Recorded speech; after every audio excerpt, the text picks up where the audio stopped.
Have you ever noticed how, when conversations turn to hosting dinner parties or casual get-togethers, something inside you quietly retreats? Not because you dislike people or lack social skills, but because the thought of inviting someone into your physical space triggers a resistance so visceral it feels almost protective.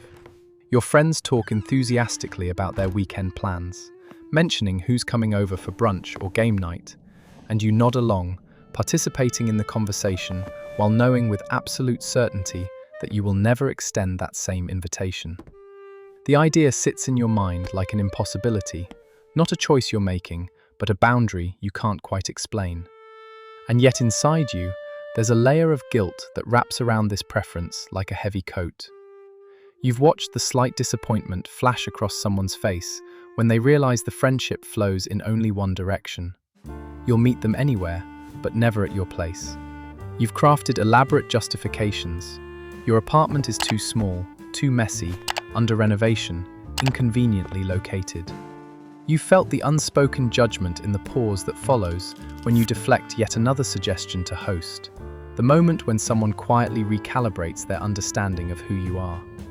Your space remains private, untouched by others, and while part of you feels relief in that privacy, another part wonders if you're failing at some fundamental aspect of connection. You wonder if something is wrong with you, if you're being selfish, antisocial, if your inability to open your door reveals some deep inadequacy in your capacity for intimacy or generosity. You've tried to push through it, cleaned your entire apartment, planned a menu, even sent tentative invitations, only to feel panic rise as the date approaches and find yourself cancelling with apologetic excuses that feel both true and insufficient. The thought of people in your kitchen, touching your things, seeing how you actually live, judging the choices you've made in arranging your private world, it feels like too much exposure, too much vulnerability disguised as casual hospitality. But what if this isn't selfishness or social failure?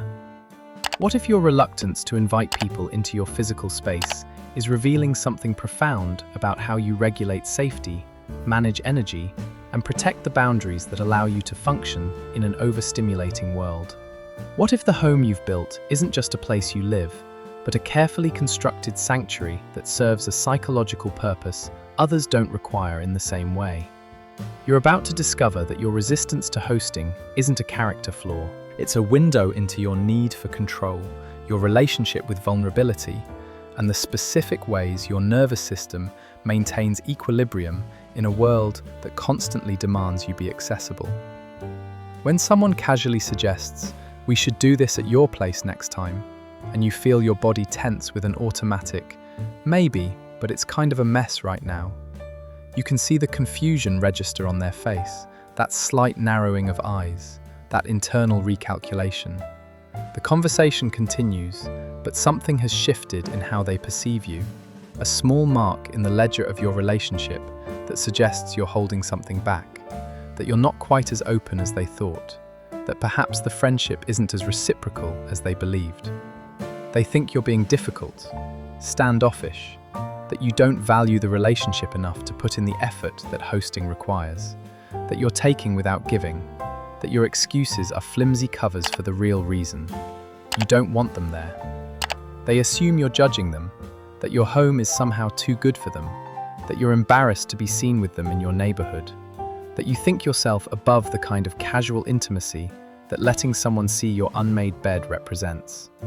Or conversely, they assume your space is so chaotic, so shameful, so revealing of dysfunction that you can't risk anyone witnessing it. The refusal becomes evidence of either superiority or failure, and neither interpretation captures what's actually happening. What's rarely considered is that your home isn't a neutral location.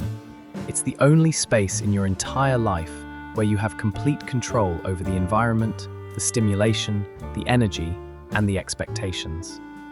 That for some nervous systems, inviting people into that space isn't a simple act of hospitality, but a fundamental disruption of the regulatory mechanisms that make the rest of life manageable. That your no isn't about them at all, but about protecting something essential that you can't afford to compromise. But reluctance to host isn't rejection of people. It's preservation of the self that allows you to show up for people everywhere else. To understand this, we have to step back to the concept of environmental control and its relationship to nervous system regulation. For most of human evolutionary history, we lived in small, tribal groups where privacy was virtually non-existent. Everyone knew everyone's business, and homes were communal spaces with minimal boundaries. But within those groups, individuals still carved out territories, still established domains they could control. The ability to regulate your immediate environment, to decide who enters, when, and under what conditions, is deeply connected to feelings of safety and autonomy. For some people, this need for environmental control is mild, easily overridden by social considerations. For others, it's fundamental to psychological stability. Inside your brain, your amygdala, the structure responsible for detecting threats and triggering protective responses, doesn't distinguish between physical danger and psychological exposure. When you imagine people in your space, touching your belongings, forming judgments about your choices, sitting on your furniture, your amygdala can activate the same stress response it would trigger if someone were physically invading your territory. Your prefrontal cortex, the rational part of your brain that knows logically that hosting is safe, tries to override this response, but it's fighting against a much older, more powerful system. Meanwhile, your home serves as what psychologists call a restorative environment, a space where your nervous system can fully downregulate because it's predictable, controllable, and free from the performance demands of social interaction. For many people, having guests over is energizing, even restorative. The social connection outweighs any temporary disruption to their space. Their baseline need for environmental control is low enough that the trade-off feels worth it. But for you, the equation is different. Your home isn't just where you sleep, it's where you recover from the constant vigilance required to navigate the world. It's where you don't have to monitor anyone's reactions, manage anyone's comfort, or perform any version of yourself other than the unfiltered one. When you invite someone into that space, you're not just sharing a location, you're volunteering to be on in the one place where you're allowed to be completely off. The exhaustion that creates isn't about disliking people, it's about the cognitive and emotional labor of hosting in your recovery zone. Long before most people develop opinions about hosting and entertaining, some children learn that their physical space is the only thing they can control in an otherwise unpredictable environment. In homes where privacy was invaded without permission, where parents entered without knocking, where siblings rifled through belongings, where nothing was truly yours because everything could be taken, inspected, or used as evidence against you, children develop a fierce protective relationship with whatever territory they can claim. The bedroom with the door that locks becomes sacred. The space under the bed where you hide things becomes precious. These children grow into adults who understand, on a cellular level, that your space is not just a convenience, it's a fortress, and opening the gates feels dangerous. When you grow up in an environment where your home was also a stage for chaos, where you never knew who might show up, what mood your parents would be in, whether you'd be embarrassed by what visitors saw or heard, your brain learns to associate people in your space with loss of control and potential humiliation.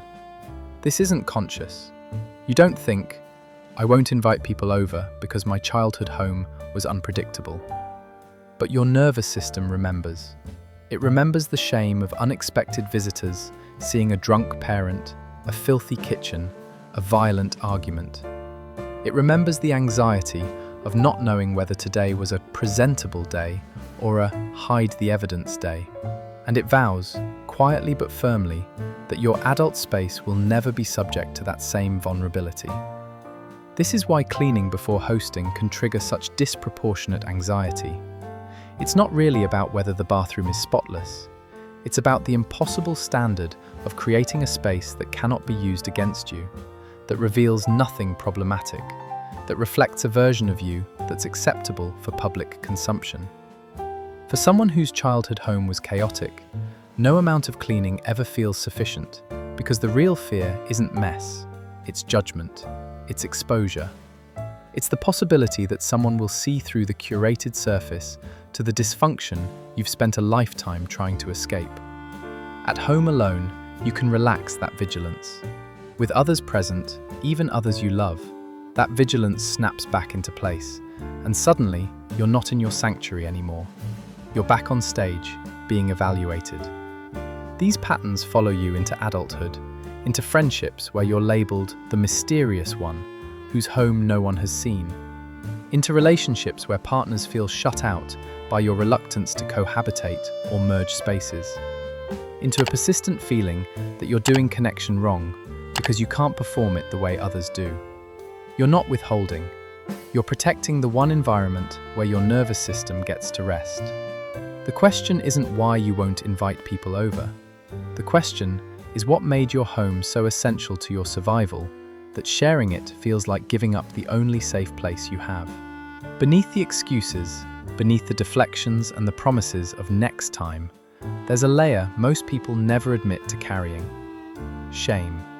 Quiet, persistent shame that whispers you're failing at basic human reciprocity, that your inability to host like a normal person reveals you're fundamentally broken in your capacity for warmth, generosity, and intimacy. That every time you meet someone at a restaurant, instead of inviting them to your table, you're taking the easier, more selfish path because you can't handle what others manage effortlessly. In a culture that romanticizes the open door policy, that celebrates the hostess who always has room for one more, that treats the ability to casually invite people into your home as evidence of emotional health and social success, not hosting becomes a confession of inadequacy. Every lifestyle magazine spreads, featuring beautiful dinner parties, reinforce the message. This is what connection looks like.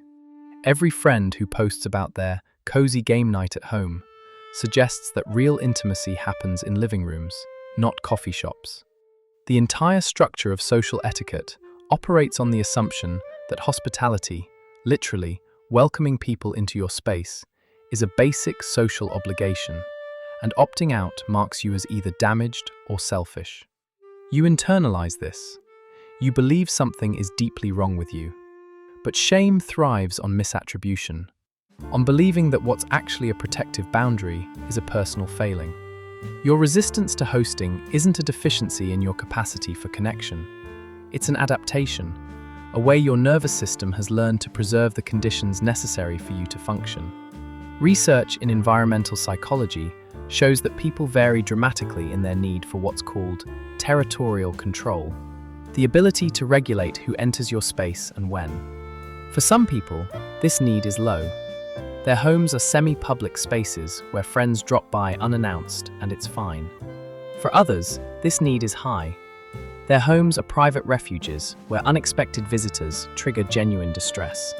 Neither approach is wrong. They're different strategies for managing the same human need for both connection and autonomy.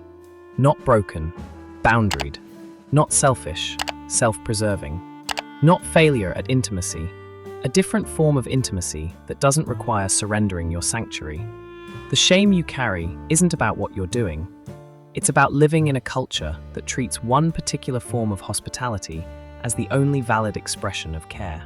You're not failing to host. You're protecting the space that makes it possible for you to show up everywhere else. There's nothing defective about a nervous system that needs one completely controlled environment in order to tolerate all the uncontrolled ones. You're allowed to draw this boundary without explaining yourself into worthiness. For many people, home is a stage for connection. The natural place where relationships deepen, where the casual becomes intimate, where the act of sharing a meal at your own table carries meaning that a restaurant never quite matches. There's genuine beauty in that openness, real value in the vulnerability of letting someone see your unmade bed, your mismatched dishes, your real daily life. For those whose nervous systems don't require high environmental control, hosting feels like an extension of friendship rather than a sacrifice of safety, and their homes become hubs where community naturally gathers. But not hosting isn't about rejecting that potential for connection. It's about accessing relationship through different channels that don't require you to compromise the one space where you can fully decompress. Where some people show care through opening their homes, you show care through showing up consistently everywhere else.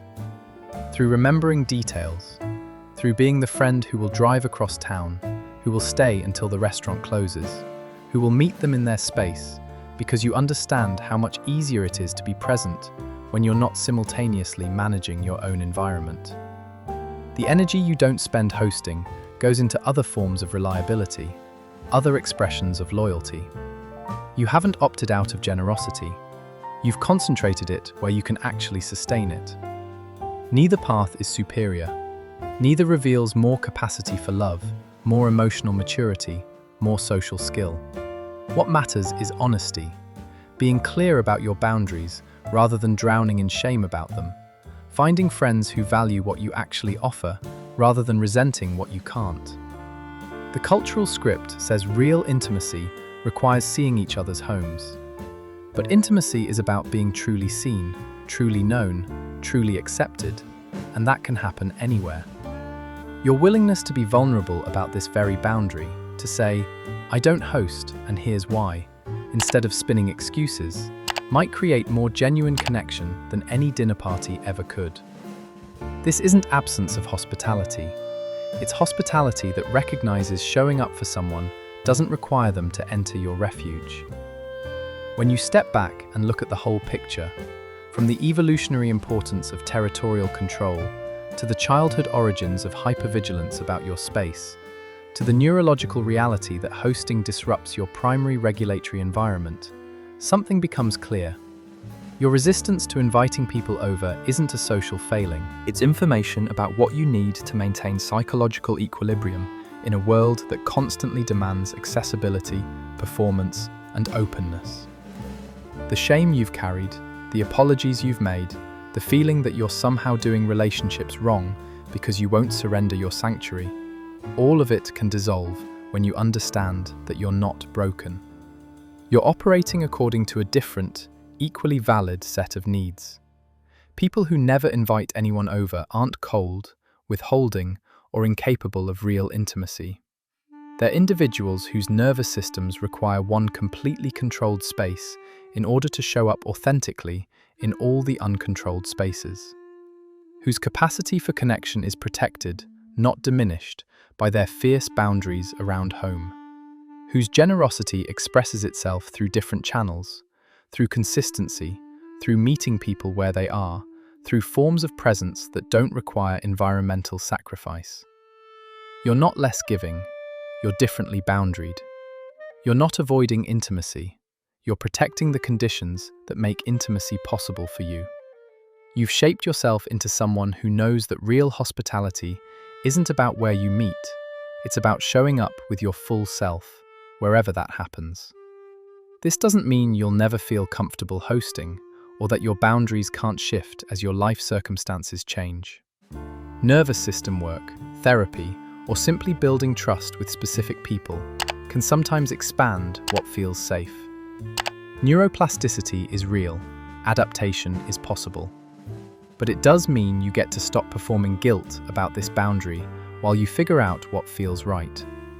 You get to say, "I don't host," without apologizing yourself into worthiness. You get to seek out friends who value what you actually offer instead of resenting what you can't. You get to recognize that the fortress you've built isn't keeping people out. It's keeping you intact enough to show up for people everywhere else. If this video put words to something you felt but never quite articulated, if you've been carrying quiet shame about your reluctance to invite people into your space, about being the friend whose home remains a mystery, about meeting everyone everywhere else, but never at your own table, you're not alone.